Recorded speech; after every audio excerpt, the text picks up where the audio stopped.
All right, in this section of medicinal herbs, we are covering medicinal herbs for historic conditions from hawthorn berry to peppermint will be in this section. Okay, so make sure you're muted. And here we go. So the first herb in this section is hawthorn berry.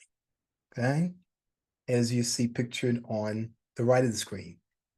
The body system that this is directed towards or most known for is the cardiovascular system. Very important. Why? Most of the deaths that occur in the United States are due to cardiac problems or heart problems. Okay, so very important cardiovascular system. Historic uses. So you see the botanical name, Crataegus Monigina, and its historic uses is traditionally used for heart failure and hypertension. For those people who have high blood pressure, perhaps even congestive heart concerns, this is an herb that is beneficial for that heart muscle. Scientific evidence. The research and reviews suggest that hawthorn can improve heart function and reduce blood pressure.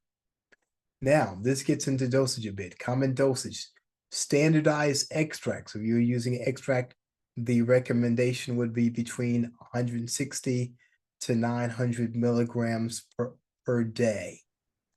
Forms of use, infusion, tincture, or capsules. Medicinal properties, it's a cardiotonic. Now, anytime that you see tonic is toning or strengthening. So this would be more of a heart muscle strengthener. Okay? That is this kind of method of action. It's also a hypotensive. Now, if you're not familiar with the term, you know, hypertension is high blood pressure. Hypotensive means low blood pressure, or its action is lowering the blood pressure. It also has antioxidant properties. Okay, so when you think of antioxidants, those are properties in foods. You may hear about vitamins, minerals, bioflavonoids, other substances that keep our cells from breaking down. In other words, you can liken it to rusting, but breaking down prematurely or breaking down too much. Now, garlic is next, Allium sativum. The body systems that it benefits are the cardiovascular system and the endocrine. Some people say endocrine or endocrine system. Historically, it's been used to manage hypertension and cholesterol. The scientific evidence, there are meta-analyses that support its uses for lowering blood pressure and lowering cholesterol or decreasing cholesterol. In particular, we're talking about what's known as or called the bad cholesterol. You have healthy cholesterol, and you got the unhealthy cholesterol.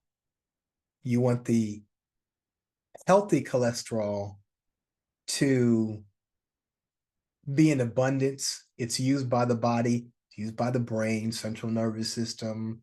It has is beneficial in the body.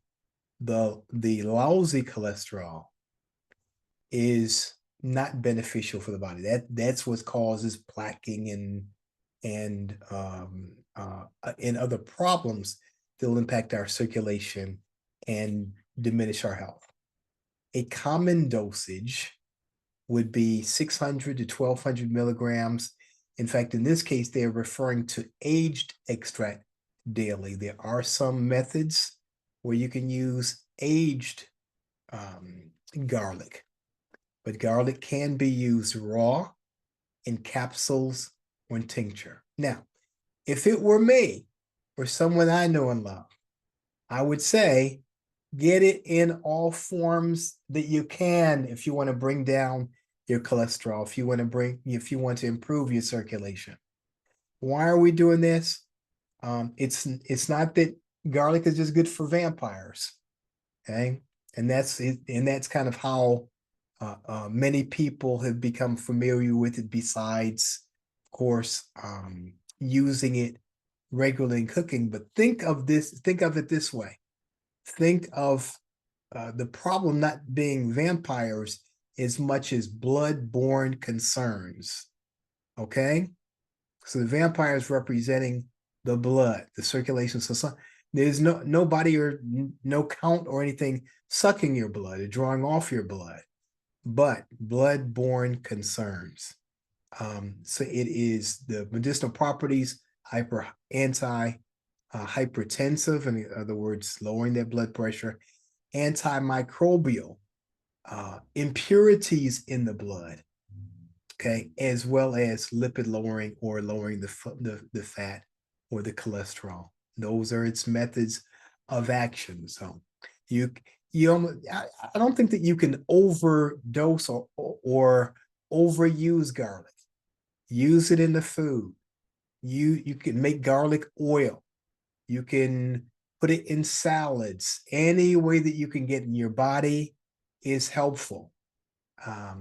In times of need for the immune system, colds, flus, something coming on, garlic.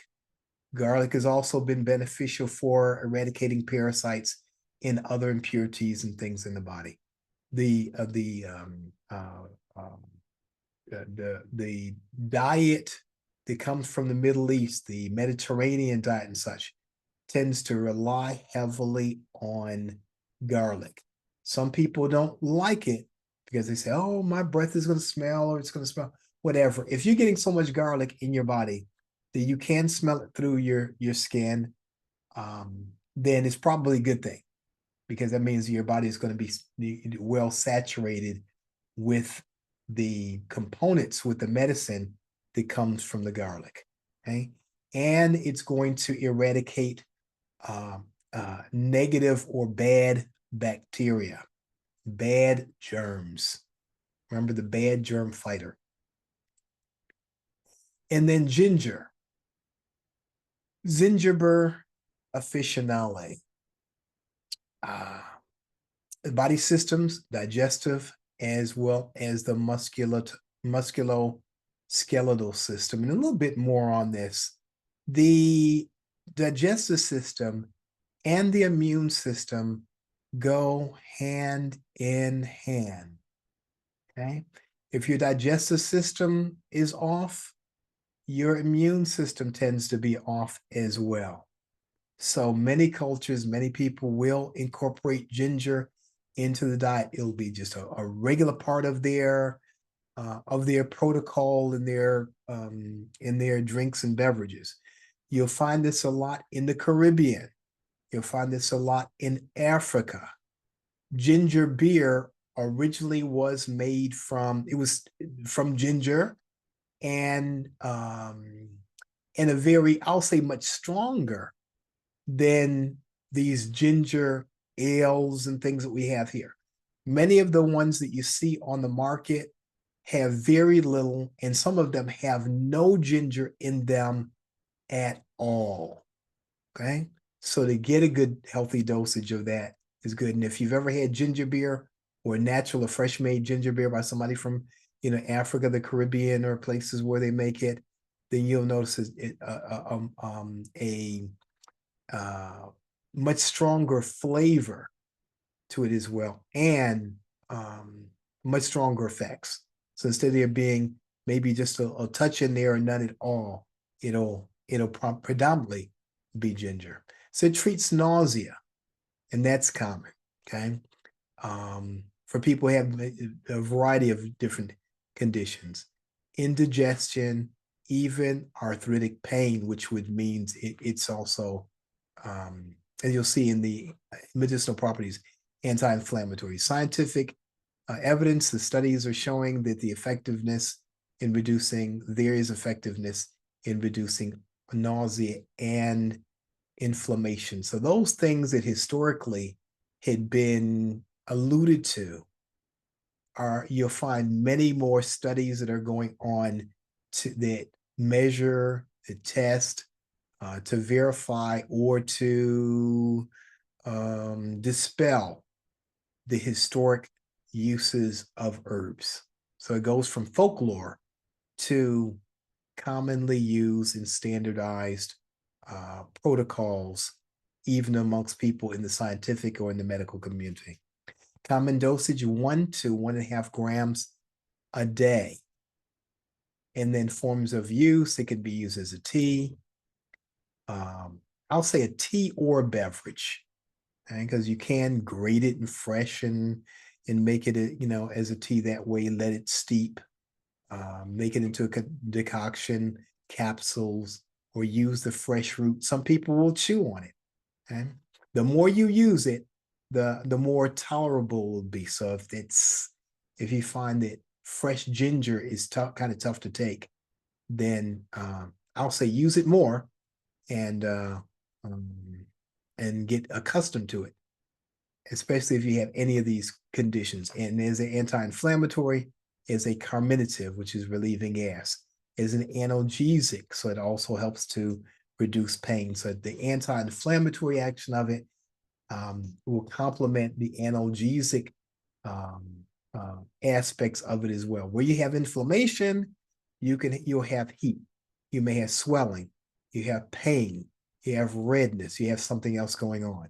Okay. One thing that they didn't mention or say in this portion here is that you can also use this as a poultice. You can also use it on the body. And then we have milk thistle, Silybum marianum. The body system is hepatic. What does hepatic mean? That's dealing with the liver. So historically, it's been used for liver detox and protection. So the liver is responsible for hundreds of different hundreds of different things, primarily eliminating the toxins that flow throughout the body. And so when we want to detox or get the toxins, get the waste, get the sludge, get the impurities out of the liver, so we can kind of wring that filter out so that it can do its job, milk thistle would be one of the herbs for that. And then protection as well. If the liver is hit, if the liver is not functioning as it should, if it's sluggish, if it's low performing, then we got a problem. Of course, you've heard of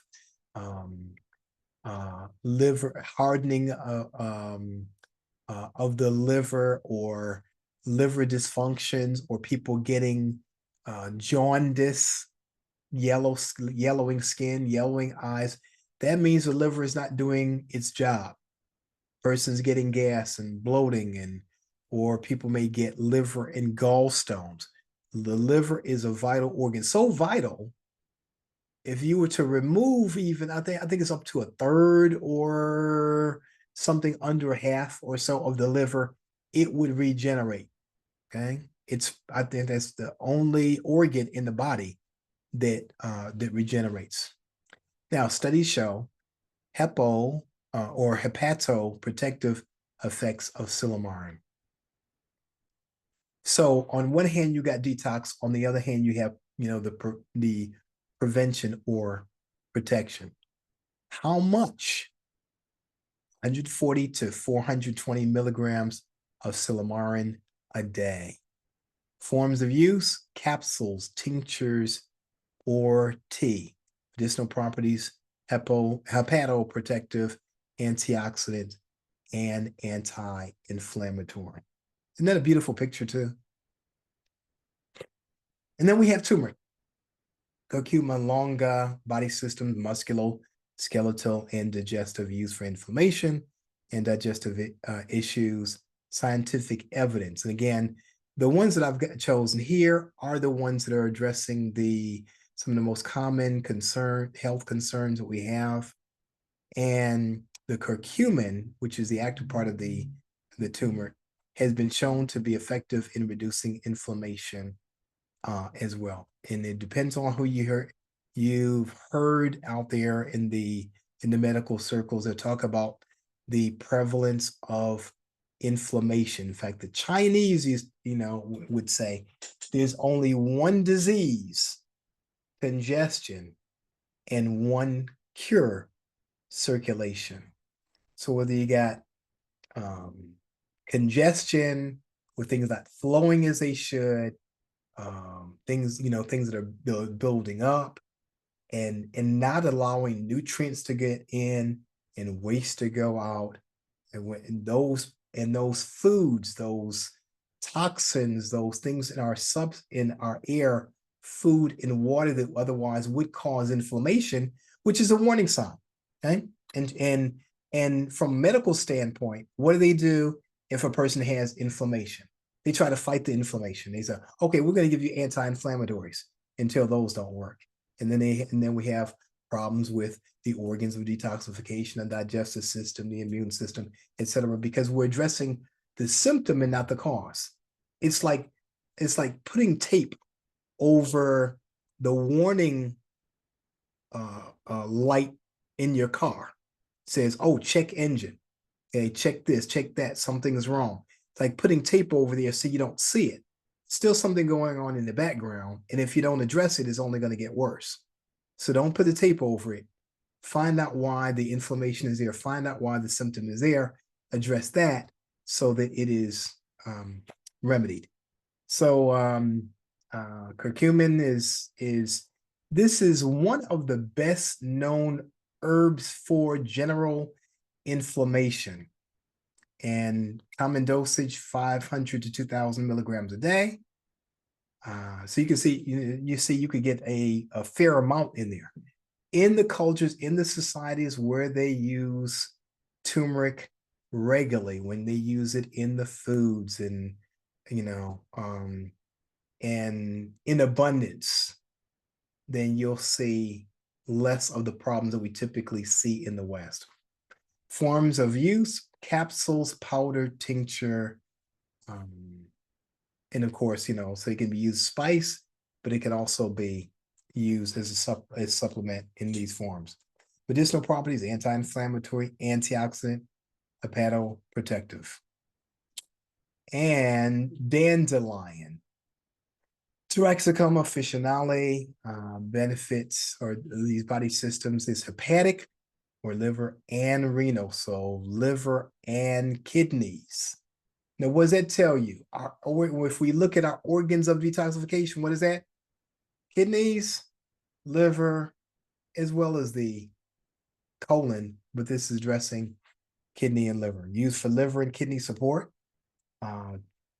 The scientific evidence behind this is the preclinical studies support antioxidant and liver protective effects. Common dosage varies by extract, commonly used in teas, but it can be, you can make extracts from this as well. Okay, so and as you're looking for things to make, you're saying, okay, what am I gonna use? Dandelion would be an excellent choice. People will use the dandelion's greens in food. They also use the dandelion root in teas, powder, etc. Teas, capsules, tinctures. Medicinal properties: is a diuretic. Get rid of excess water and fluids. Again, hepatoprotective and as a digestive aid. In the spring of the year, many people and cultures use dandelion. And what you'll see is, in keeping with the seasons, different herbs will present themselves at different times of year. All throughout this class, I've talked about, okay, when do you see these various herbs coming up? Those herbs, if you look at traditional Chinese medicine, or you look at, there's one book that was Staying Healthy with the Seasons, they'll discuss how our body systems and nature are should be in sync. So, okay, so if you're using spring herbs and spring tonics and preparing the body and cleansing out the liver and the kidneys early in the spring, you'll have less problems adapting to the adjustments in temperature and the and the changes that come with spring, summer, winter, and fall. Okay, so nature is giving us what we need at the time that we need it if we pay attention. And then we have chamomile, matricaria, chamomilla, body systems that it benefits nervous system and digestive system. Very important. A lot of the problems that we have, a lot of the health problems that we have are what? They are people not resting well. That's one of the number one things. People are not getting, they're not getting recharged. Okay, so we're overstimulated so much, and with all the electronic things going on, with all the electromagnetic frequencies and all the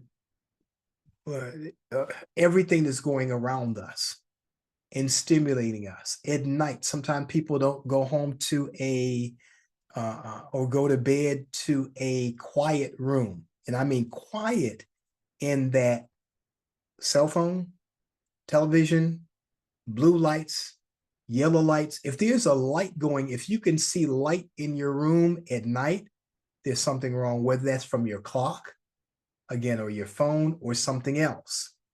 So the body is not completely going into REM sleep.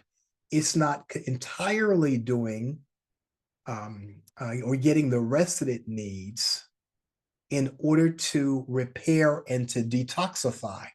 We've heard of the lymphatic system, but not enough is talked about the glymphatic system. And that's the system that says, okay, we're shutting down so things need to be flushed out and can be flushed out. So more and more, especially with the smart watches and devices that we have, we look at these and they'll say, oh, what about your rest? How long did you sleep?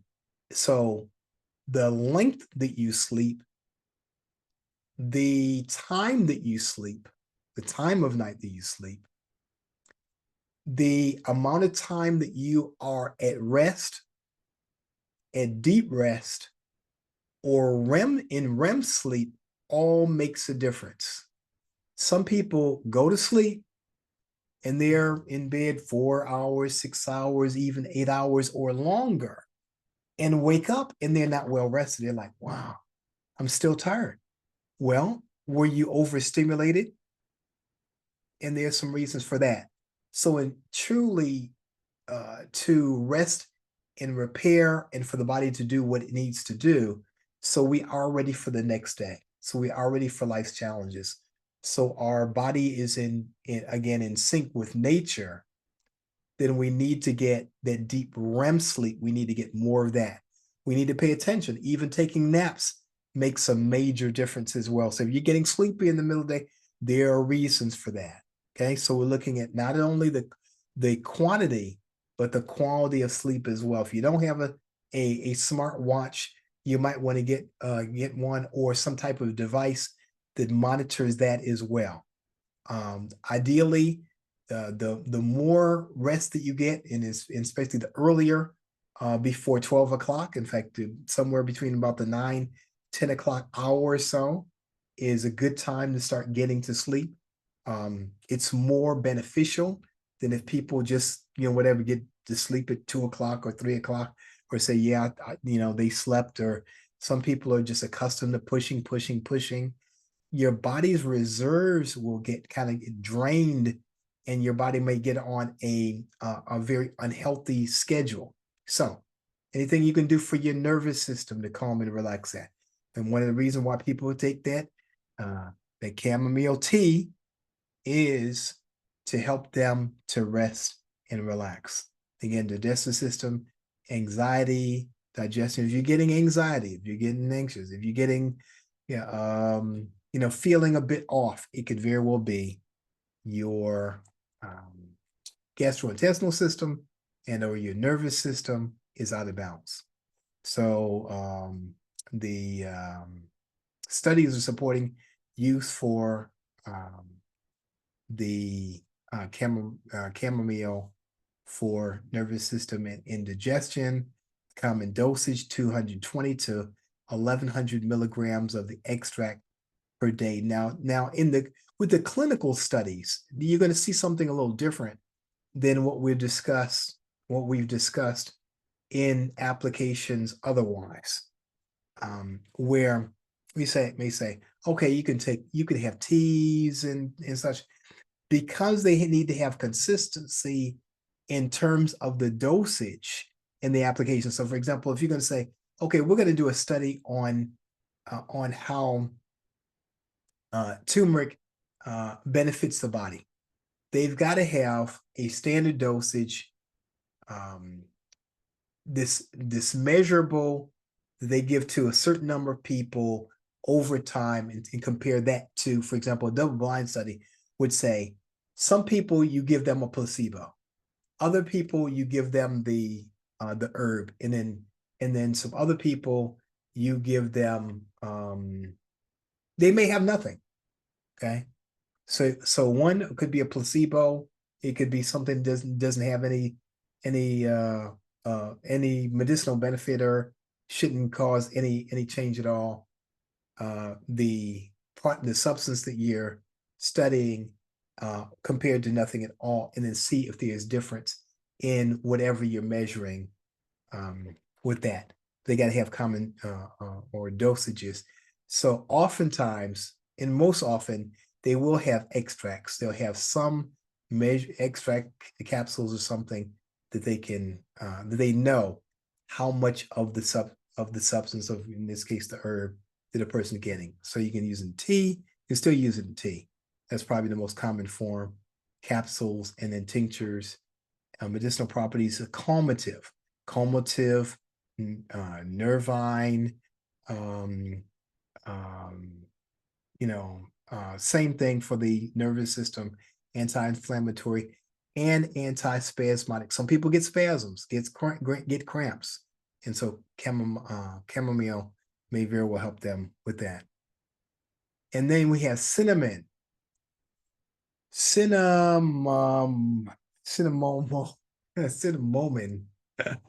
verum, benefits or the body system, the endocrine system. What's the endocrine system? Those are the glands from starting off in the brain and they go throughout the body. Now, historically, it's been used for blood sugar regulation, and the scientific evidence of trials have been used to measure that as well. Now, there is a particular type, Ceylon, Ceylon, cinnamon, that is considered most beneficial. There's some forms of cinnamon that will have no medicinal benefit at all. Common dosage, 1 to 6 grams a day. You can use in powder, capsules, teas. Doesn't mean you can't use it in your food, can't use it in other forms. It's just the therapeutic or the medicinal form is the Ceylon, Ceylon, cinnamon. Powder, teas, capsules, medicinal properties: hypoglycemic, bringing that blood sugar down. Antioxidant, and you'll see a lot of these. They have antioxidant benefits and antimicrobial. Okay, and then it brings us to fenugreek, Trigonella, Phonum, Gratium, and benefits the endocrine system and digestive system. Historically, has been used for diabetes, or blood sugar and digestion, which go hand in hand. Somebody's got diabetes, guess what? They got a problem with the digestive system. The body's not breaking things down, not converting things to sugar, converting things the way they need, to be converted for energy. Studies show improved insulin function and lipid profile. So handling fats, handling the sugar, those things go hand in hand. Common dosage, 1 to 100 grams a day in studies, and the seeds, powder, and capsules have been used Medicinal properties, hypoglycemic, galactagogue, and anti-inflammatory. Then we have peppermint, mentha, paprika, for the digestive system, nervous system, used for IBS. IBS is getting more and more common. You've heard the expressions, you are what you eat. That's partially true. You are what you eat, what you digest, what you assimilate, and what you do or do not eliminate. But if your digestive system is off, other things, pretty much everything else is out of alignment as well. Because we've got to be able to take in nutrients. We got to be able to eliminate waste. If our digestive system is not functioning, we're getting gas, bloating, indigestion, if our digestive system is out of whack, then our gut bacteria, our gut flora will be out of balance. And there's a whole cascade of other effects that will impact as well. Scientific evidence reviews show relief for IBS, that's irritable bowel syndrome, but you got a number of different conditions that are related to the digestive system, and tension headaches. And often the headaches are related to the digestive system as well. Common dosage, 0.2 to 0.4 milliliters of peppermint oil capsules 3 times a day. You can use it tea, capsules, or essential oils. I encourage people, anybody's having problems with digestion, even what may be considered minor or mild, to drink your peppermint tea. And then medicinal properties: carminative, relieving gas, antispasmodic, and analgesic or pain relieving.